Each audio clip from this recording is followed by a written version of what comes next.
Myers is a divorce and transition coach. She believes that whatever your divorce story, there is a new path for you, and it is filled with the brightness and hope and with possibilities. Kelly guides her clients to that new path and then walks with them on it.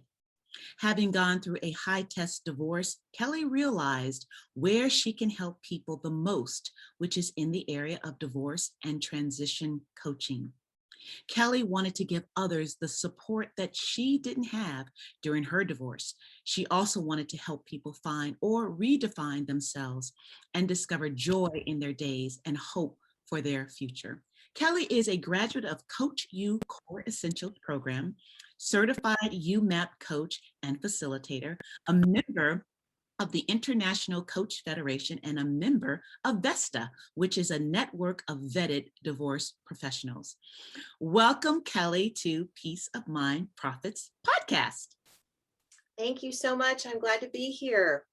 Yes.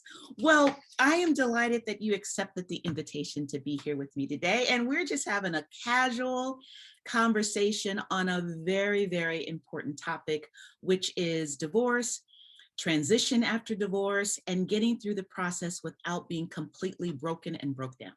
Yes. So tell me a little bit more about what you do, and more importantly, why you do. As if anybody goes on my website, which is yourdivorceadvocate.com, you can read a little bit about my story. I got divorced in 2012. When I got divorced, I had 3 young boys, and it was really scary. And I had no idea, what to do when you want to get divorced. I knew for years I wanted to get divorced, but I didn't know how to do it. And of course, I was terrified. I was a stay-at-home mom. I didn't know, how am I going to live? How am I going to support myself? How am I going to stay home and continue to raise these children, which I believed really needed me. So I delayed. And then finally, when I was ready to do it, the only thing I knew was to call an attorney. And I had no idea that there was mediation. I had no idea there was collaborative divorce. I didn't know anything other than you have to hire an attorney. So that's what I did. During the process, the first few months of kind of figuring this whole divorce thing out, actually a friend of mine had gone through a divorce and she had gone through mediation. So she introduced the idea of mediation to me. So my ex-husband and I mediated. It took a very long time to mediate. Sometimes one of the benefits of mediation is it goes a little quicker. That wasn't necessarily the case for us. It was a bit of a struggle, which I will let people know. Mediation, tend to think it's easier. And it isn't always easier because you're still having to deal with those same, emotional issues, but you're dealing with it primarily with that person right across the table from you. So it can be difficult. So anyway, we did our mediation. I gave a lot. I gave up a lot to get peace in my life.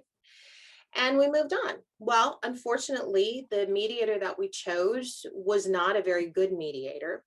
And because of that, there were a lot of things that became problematic while we are going through the co-parenting process. And we ended up having to go back and relitigate things 4 years later, which cost me tens of thousands of dollars.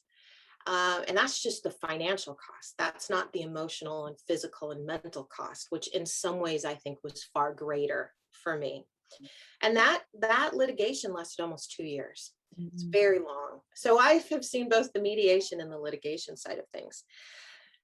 So in that process, during the period, I just believed there was a better way to do this. And not only was there a better way, but I kept thinking, I've been through both mediation and litigation. I've seen the worst of it all.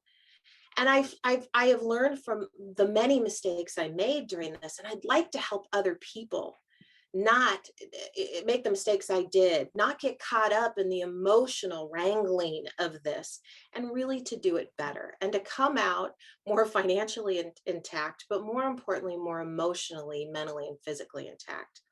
So that's why I started to pursue coaching, to help people really, first of all, understand divorce, understand the stages, understand how to build a team to support you, and then to support them through the process. I find it so interesting that when people go through divorce, they think all I need to do is hire an attorney. Well, when you have surgery, you don't just hire your surgeon, right? You've got nurses and anesthesiologists and maybe other specialists in the room. Well, your attorney or your legal representation should definitely be an expert in the legal aspects of your divorce, but are they experts in the financials or the real estate ramifications or your retirement issues? They're not experts. They probably have certainly had experience, but they're not experts in those areas. And they're certainly not experts in the emotional care that you need. And so for me, I believe just as if you're going to go into surgery, which is a very important thing, you really need to build your team, your divorce team, because it's going to be probably the most important personal contract you'll ever sign. So you really need to have the professionals there on your team to advise you before you sign on that dotted line. All right, I want to go back for a second because there Okay. is a lot of relevance information in your story. And I want to just pick apart a little bit of it so that those who are listening understand some really important components. You mentioned mediation and you also mentioned collaborative law. So in terms of mediation, which all mediators are not alike for sure, Correct. but just distinguish for us for a moment the difference between mediation and litigation and collaborative law so we can talk a little bit more about the mediation. Okay. So your listeners are probably all familiar with litigation. Litigation is really kind of, I think, what people think the traditional way of getting divorced. You each hire attorneys, you battle it out. And the misnomer here, and this is what is important, is that the reason often why people want to hire an attorney and they want to get a bulldog attorney is because they want to have their day in court and hold their spouse accountable for every wrong they've done them. Well, I have news. About 7% of people actually get in front of a judge. And very often, even if you get in front of a judge, it is for very limited scope, it's for very limited issues, and you really don't have an opportunity to say anything. It's your attorneys, and it's maybe 5 or 10 minutes. Now, certainly, there are there are divorce cases that have trials and spend a lot of time in front of the judge, but you will not get the validation you're looking for. And the thing you have to remember is that divorce is a business. So people aren't really going to get the judge. You may get a good judge who cares about how you feel, but at the end of the day, it's a business transaction and they are just trying to divide the assets, figure out what's best for the kids and move forward. So that is litigation. Mediation is you will hire somebody as a neutral who will help you and your spouse make the difficult decisions that you have to make. If you have children, then the issues are related to your children, timeshare, a parenting plan, which I'd like to spend a few minutes on, and we can do that later because it is vital to any kind of marital settlement agreement. And then you've got your assets. You've got your property, your financials, all of that need to be worked out. Now, in that process, you can just have a mediator. Now, about 60% of mediators are not attorneys. So that doesn't have to be, what you need. And one of the things to understand if you go through mediation is that person is a neutral. So all they can do is tell you what the law is, but they can't really give an opinion for you one way or another. So even if you go through mediation, and even if your mediator is a family law attorney, it is still really important. I advise all my clients to also have a consulting attorney that they work with. And there's a lot of reasons for that, one of which is the thing that creates the most problems during the divorce process is your emotions. Your emotions become heightened. You get, anxiety, you get sad, you get, scared, whatever it may be. And what I always tell people is the person that comes to the table with the most amount of knowledge and the least amount of emotion tends to be the person that walks away with an agreement that they can live with. Mhm. okay, and that they're going to be able to thrive with. Well, what is the thing that creates emotion?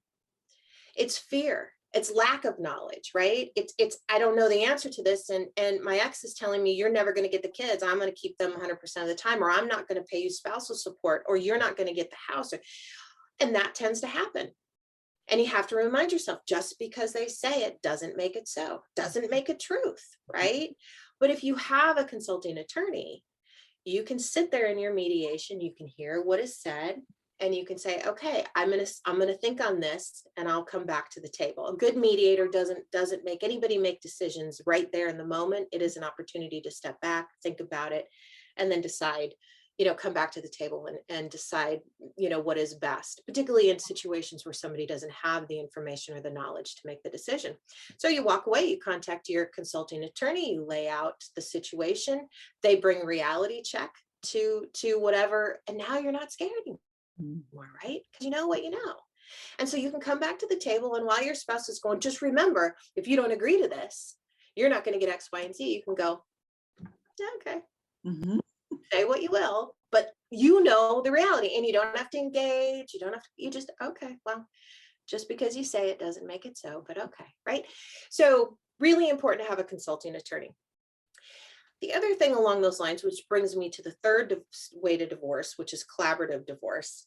Um, if you're going to mediate and you're going to want to have consulting attorneys, it would behoove you to have a consulting attorney who is either familiar with the collaborative approach, or is a trained mediator or understands mediation. You want somebody that is settlement mediation minded.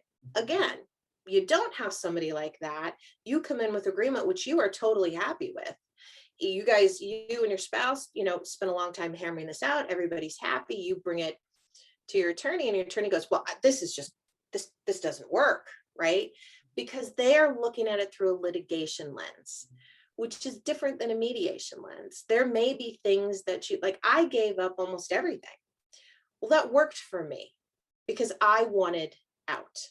And Mm. so again, I think that it's important that whoever you have as your consulting attorney, that they are settlement minded, that they understand how mediation goes, they understand the uniqueness of mediation. Otherwise, again, you could have some problems where you're up against a litigation mind when really what you're trying to do is mediate. So collaborative is, I wouldn't say it's new, but it is something that you're hearing more about lately. And collaborative is an approach where there are specifically trained attorneys in collaborative divorce, and collaborative divorce is kind of like the attorneys serve as your mediators, Mhm. and they work together to help you reach a settlement. And in that process, the collaborative part of it is they can bring in financial neutrals. They could bring in somebody with real estate and mortgage neutrals. Each person may have a divorce coach that supports them in the process. The idea of it is really collaborative. It is bringing all the professionals in together so that everybody can be working from the same page with the goal of wanting to settle. Mhm. Now you can probably see that when I shared about mediation and having consulting attorneys, that is kind of a collaborative approach there too, right? Because the attorneys are kind of working with you. So, and when I talked about building a team as well, right? If you've got a certified divorce financial analyst that you're working with, a mortgage broker, you're building your own kind of collaborative team, but that's just working for you. Mhm. And the difference is when it's a real collaborative approach, they're all working, together as neutrals. Now, that doesn't mean that in collaborative, you couldn't also have, somebody that you work with to help you clarify for your own purposes, the financials, right? So the financial neutral could present something, and then you may have to take it back to your own financial person to really understand what that is.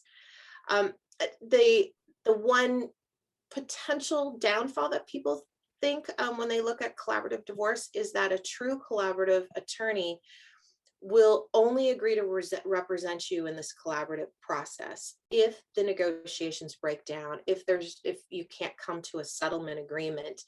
then that attorney will no longer be able to represent you if you have to go to litigation.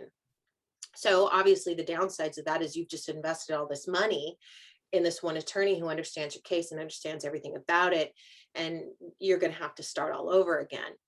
But if you look at it from the vantage point of the benefits of collaborative, if these attorneys could represent you in the litigation world, well, they wouldn't have a whole lot of incentive to help settle this, in the collaborative way.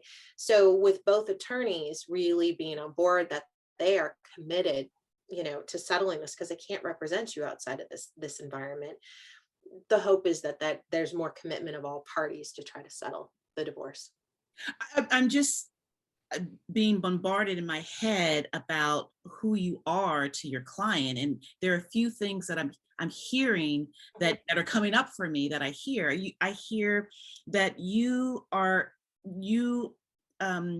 involved in skill development for your client. You're helping them to develop a skill so that when Yeah, they step into the space, they aren't freaking out or not knowing what to do. They are developing a skill through your work. I'm hearing that you're building their confidence, that and sometimes confidence has to be built by knowledge, which is what we touched upon earlier. You're building their confidence because you're infusing them with knowledge and understanding and how the process works. I'm hearing emotional intelligence. Like there's a way to manage other people's emotions while exactly. you're managing yet your own, right? And Exactly. and I'm hearing that this is like a dress rehearsal. Like you're getting them ready for the dress rehearsal. Sometimes the performance doesn't go the way you thought. You might have slipped up or said the wrong lines, but you get back together and say, that's okay. This is how we'll do it differently the next time. Let's go through the dress rehearsal one more time.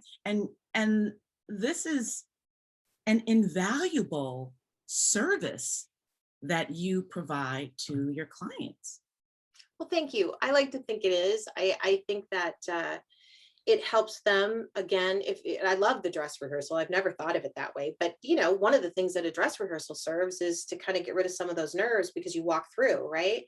And I do think that again, the thing over and over again that derails it, divorces and creates the conflict is the emotions, right? It's the emotions take over, and everybody knows no good decision is made in the middle of a hot mess, emotions.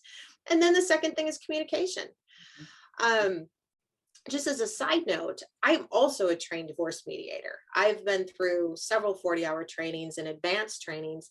And one of the reasons why I did that was because I felt it was really important for me to understand the divorce mediation process, because it would help me coach my clients through that process better. And I also think mediation skills are just so invaluable for anybody doing anything in any environment. Anybody who deals with people really would be well served by doing some mediation training. There's also another side note.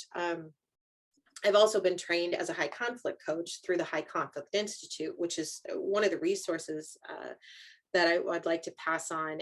There is a program that they do called New Ways for Families, which is a great program. And again, it helps people co-parent better and learn how to avoid the conflict if possible. But one of the great things, the founder of the High Conflict Institute, New Ways for Families, is a gentleman by the name of Bill Eddy. And Bill Eddy has written a bunch of books, but one of the ones that I think is fantastic is called BIF for Co-Parents. And BIF, if you've ever heard of that, is a type of communication, and it stands for brief, informative, friendly, and firm. And the idea being that if you learn how to respond to things in a BIF format, brief, if you're writing it, it's 3 to 4 sentences. Informative, it is just the information, just the facts, ma'am, right? It's no emotion, it's no opinions, it's no telling anybody what they should do, it's nothing, it's just the facts. You want to be friendly, and that can be difficult, but it can be friendly, can be, a warm open, a friendly close. It could just be something acknowledging, I appreciate the fact that you care about, little Johnny's after school program or Mhm. whatever it is, right? But then you want it to be firm. a lot of times what happens in communication, and you know this just in business, right? You have one unproductive communication, and then you've got another one, and it just, and then things just kind of blow up, right? There becomes conflict ridden. Well, what you want to do is just like in business, right? We tend to go, if there's a question of, well, I'd like to take little Johnny to the baseball game. Okay. Well, rather than going, well, you're going to take him out of school. He can't get out of school. I mean, you go, I think it's, or I appreciate that you want to take him to the game. He'll love that, right? He could go on Saturday to the afternoon game or Thursday night and the evening game. Let me know which one would work best for you by Monday at 5, right? So you give 2 options. You give a time at which the person needs to respond to you, and you want to make that reasonable, because that can create conflict too. Well, you want me to, let you know in 2 hours, right? So you want to at least give 24 hours to respond, but you are hopefully cutting off the ability to have, or the propensity to have this really ineffective, unproductive communication. You're just really clear. And that person comes back at you and goes, well, who do you get to decide, whether or not little Johnny gets to go at this time and this time? I understand. Mm-hmm. These, are the 2 days that he can go. Please let me know by, Monday at 5, which one you choose, and maybe it's already Monday at 5 and you say, please let me know by tomorrow afternoon at such and such a time. If I don't hear from you by then, I will assume that you're not going to take him, right? Again, it's taking the noise down, trying not to be provocative in what you're saying, and trying to end ineffective communication. Summarize for us 3 resources that you think will be really valuable for women and men going through divorce. Well, the High Conflict Institute is a great one. And Bill Eddy, who's the founder, has written several books, Biff being one of them, another one called Don't Alienate the Kids. One of the beautiful things that I'll just give you a little bit of it, Don't Alienate the Kids, is he talks about kind of every word and action that you have during a divorce when it comes to your kids. And that means, every look that you have on your face when their other parent is mentioned, or there's an interaction, everything you say, everything you do as a brick. And you can either build a brick wall for your children that they are going to have to climb over or run into all the time, or you can build a brick foundation. And the important thing to this is you are responsible for what you build. The other parent may build a brick wall, and you know what you can do? You can build a foundation that raises your children up so it's easy to climb over that wall. I love that. Your choice. Nice. So that's a really good resource. Christina McGee, she writes Parenting Together, and she has got a wonderful book, Parenting Together. And she also has a website called divorceandchildren.com. Let me just turn around here. I'm sorry, it's Parenting Apart is Christina McGee's book. Okay. And McGee is spelled McGhee. Yes. She's a wonderful resource, and particularly for co-parenting. Then there's also, and it's another co-parenting thing, there's a wonderful documentary out there called Split. Yeah. It's split.org. Yeah. And that's really good. The only thing that I would tell your listeners is it can be very emotional, because it's divorce from the perspective of kids whose parents are getting divorced. Mm-hmm. So it can be really emotional. But I think one of the things that I took away from that is kids are resilient. Mm-hmm. And they get through this. And important to note that studies show it isn't divorce that creates issues for children. It's the conflict during co-parenting that create the problems. I want to move into what I consider is one of my favorite segments of this interview, and it's the rapid fire statement segment. So I want to know first if you're willing to play along. I'll play along, but I am so bad at these things. I'm going to you'll be better than you know. So I'm going to start with a statement, and then your job is to finish it with the first thing that comes to mind, which means you're really not going to overthink it or overanalyze it at all. And I'm going to give you 10, starting with 10, going down to 1. Okay. Now you don't know what I'm going to say until I say it. So, Nope. so just relax. It's all good. All right. So number 10. If chaos has a benefit, it is. If chaos has a benefit, it is appreciating the calm. Ooh, see? That's good. That's good, girl. Okay, number 9. The surprising similarities between divorcing dads and divorcing moms is. They're both scared. That's true. Number 8. Ooh, I felt something on that one. I had a whoa, something just hit me in my chest. That's just so real. Okay. 8. One of the unusual barriers to getting help a divorcing man or woman needs is shame. And you said you weren't good at this, girl. All right. And so now that I know you're really good, I'm going to complicate it just a little bit. Oh, okay. And this is, so I did 10, 9, and 8. Now we're going to do 7, 6, 5, 4, 3, 2, 1, all in one. So here's how it goes. The letters in the word divorce, the letters in it, each letter represents an empowering statement. Each letter in the word divorce represents an empowering statement. Your job is to take each letter and make the empowering statement with it. So if we start with D, you got to give me the D word and give me an empowering statement. D. Now this D. 7. Well, can I start it with divorce? You can. It's your whatever you want. Divorce isn't the end; it's the beginning. 6. I.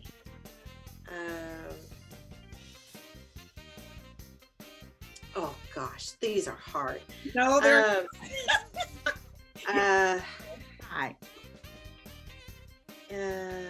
I keep thinking uncertain. It's uncertain. Oh, geez. Make up that word. I. Can we go back to? Can we go back to I and go to V? Oh, sure. Yes. 5. V. Okay. V. V. Victory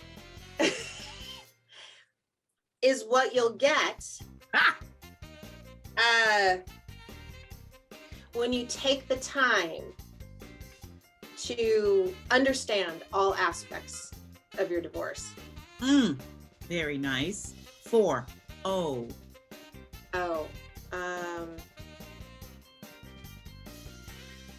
See, clearly you didn't give these to me ahead of time, or I would have been much better.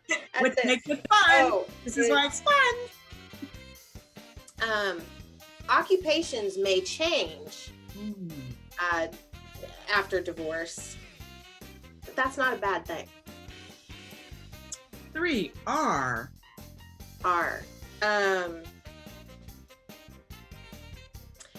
Respect yourself throughout the process. 2. C.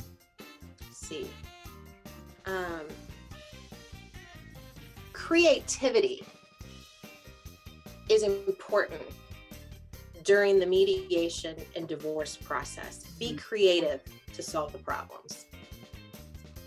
1. E.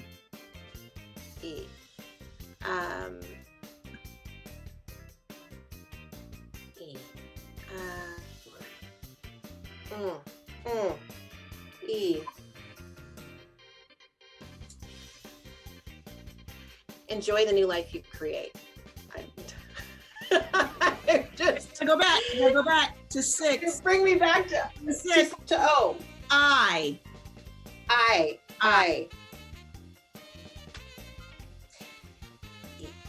I'm going to go back to it's a spin on creativity, but innovation. Mm. Innovate, be innovative. Uh, there are more ways to solve the various problems and issues that come up during divorce. You just have to be willing to be innovative to come up with the solutions. Let me tell you something. These were really good answers. Oh, thank you. I'm not whistling Dixie. I mean, these were really delicious. So we're at the end of our time together. Kelly, please tell us how we can reach you. Phone, email, social media handles, website, whatever you want to. So I am on Facebook with Your Divorce Advocate. I'm also on Instagram with Your Divorce Advocate. I have to be honest and say I have not been that active. And part of the reason why is I have spent this year going through paralegal school. I have received my paralegal certificate, and it was quite grueling to go through that. So I have not done a lot of marketing on either one of the sites, but I will be more active in the coming months. My website is yourdivorceadvocate.com. My phone number is 858-276-0899. And you can also reach me if you go to, I won't give you my long email address, but if you go to my website, all of that, you can reach me through my website, through any of the social media platforms, via email, via phone. You can also, I offer a free 30-minute consultation, and those can be scheduled directly from my website, or you can contact me and we can do that over the phone. But I would love to work with anybody listening right now, and I'd love for anybody to take advantage of the 30 minutes, and there is no obligation to ever hire me or do any of that. I just would love the opportunity at least to give you 30 minutes of hopefully some good stuff that will help the divorce process be a little bit easier. So Kelly, I want to thank you so much for being my guest today. I learned a lot from you and I enjoyed spending the time with you. I'm really honored that you gave of your time with me today and to spread so much inspiration and knowledge to those who are listening. thank you for having me. I really appreciate it.